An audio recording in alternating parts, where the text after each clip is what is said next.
Hola, ¿qué tal? En este video vamos a retomar un poquito lo que son los grafos y vamos a ver unos algoritmos muy importantes que nos van a servir para construir a partir de unos grafos o de un grafo, construir unos árboles a los que los vamos a denominar árboles de búsqueda. ¿Okay? En este caso vamos a retomar lo que es un algoritmo de búsqueda en grafos, en este caso para comenzar con este tema. Entonces nos menciona que un algoritmo de búsqueda es un algoritmo cuyo propósito es encontrar todos los vértices en un grafo G, por ejemplo, con tanto número de vértices y de aristas que satisfacen una propiedad en particular. Entonces, en este caso es un algoritmo específico de búsqueda, pero podemos definir dos tipos de algoritmo de búsqueda que más adelante vamos a visualizar, y cada uno de ellos va a satisfacer una propiedad en particular. Entonces, lo que hace nuestro algoritmo es encontrar todos los vértices en un grafo que son alcanzables desde un vértice R, es decir, la raíz donde va a comenzar nuestro árbol, al cual se le va a denominar origen, como acabo de mencionar. Entonces, al pasar el algoritmo o al recorrer el algoritmo, en cada uno de los pasos, pues obviamente se va a ir marcando cada vértice, el cual será alcanzado a partir del origen y con ciertas características. Entonces va a ser construido nuestro árbol paso a paso, siendo marcado cada vértice que será parte de nuestro árbol. Y las características van a variar de estos dos tipos de algoritmos de búsqueda que les acabo de mencionar. Entonces, para las variables que vamos a ocupar o los conceptos que vamos a ocupar para nuestro algoritmo, obviamente es el conjunto de todos los vértices de nuestro grafo, y de este vamos a tener los vértices marcados, que son el conjunto X, y los vértices no marcados, que son el conjunto Y.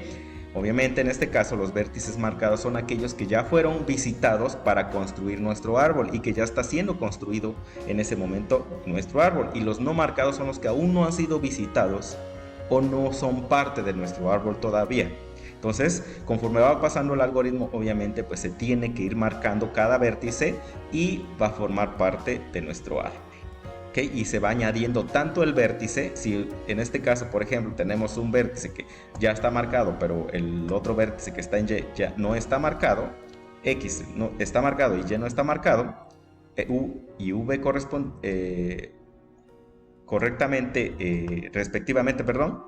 Entonces, en este caso, el arista va a ser unido a nuestro árbol. Entonces, en este caso, V pasa a ser parte de los vértices marcados. Ok, en este caso, pues obviamente, dependiendo del algoritmo de búsqueda que acabo de mencionar, les acabo de mencionar que son dos o pueden ser dos, van a ser marcados en cierto orden. Ojo con esta parte. Entonces, este orden dependerá de una estructura de datos llamadas pilas o colas, en este caso que vamos a ver más adelante. Entonces, ese orden en el que van a ser marcados depende de estas dos características, de estas dos estructuras de datos. Entonces, otro de los conceptos que vamos a utilizar es el orden del grafo o del vértice en el cual estamos en ese preciso momento. Entonces, el orden nos va a decir el número de vértices que va a tener en ese momento nuestro árbol o nuestro grafo, el cual está siendo marcado para la construcción del árbol. Y finalmente, cuando nosotros terminamos el algoritmo, obviamente terminamos con un árbol con la raíz R, donde iniciamos nuestro árbol. Nosotros elegimos cualquier nodo del grafo como nuestro nodo inicial y a partir de ahí se va a construir.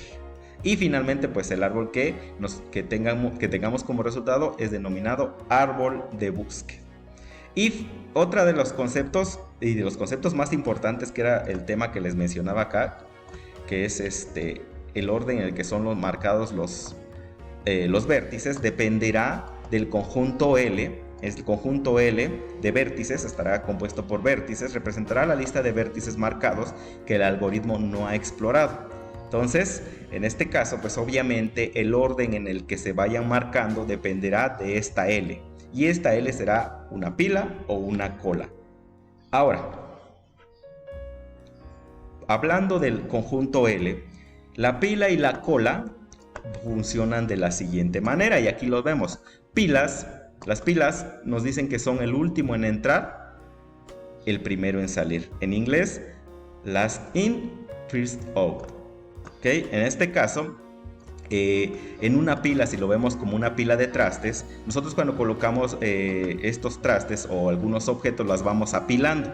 Vamos colocando un objeto, el primero, el segundo, el tercero, y cuando nosotros lo queremos quitar, obviamente tenemos que quitar el último que entró. Entonces el último que entró es el primero que va a salir.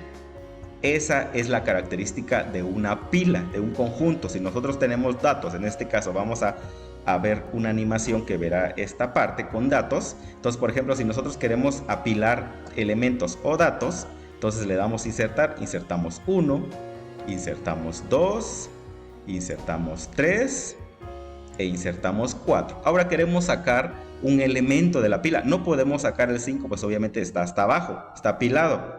El que tendríamos que sacar es el último que entró. Entonces tendremos que remover el 13 y para seguir removiendo removemos el 21 y así sucesivamente. Si queremos volver a insertar, obviamente lo hacemos y se va apilando nuevamente. Entonces así funciona la pila. El último que entró es el primero que salió. Es una pila de datos en este caso. En el caso de las colas, veamos la analogía con la cola para ir a las tortillas, por ejemplo. En este caso solamente tenemos de un lado la entrada, aquí lo diseñé de esta manera, del lado derecho la entrada y del lado izquierdo la salida. Entonces, en este caso la cola funciona de acuerdo a que primero que entró es el primero en salir. Entonces, cuando ustedes van a las tortillas, el primero que entra es el primero que es atendido. Si entran 5 personas, no van a atender al último, siempre atienden al primero, por eso el primero que entra es el primero que sale. En el caso de los datos, porque hablamos en la estructura de datos de colas, hablamos de datos, entonces insertamos, por ejemplo, insertamos un elemento, insertamos el siguiente y va haciendo cola, insertamos el siguiente e insertamos el siguiente. Obviamente, cuando ya empiezan, supongamos la cola de las tortillas, el primero que va a salir es el primero que entró, va a ser atendido el primero que entró. En este caso, removemos y el primero que va a ser removido es el 10. El siguiente que va a ser removido es el 3. Y obviamente, si nosotros queremos insertar más datos, tenemos que hacerlo de acuerdo a la cola. Estas son las dos estructuras de datos que son más utilizadas o que son las que vamos a utilizar en este caso para nuestro algoritmo de búsqueda. Recuerden que les acabo de mencionar que hay dos tipos de algoritmos. Esto va a depender de la estructura de datos que nosotros vayamos a utilizar. En este caso, las dos estructuras que acabamos de mencionar es la pila y la cola, y funciona de esta manera. ¿Ok?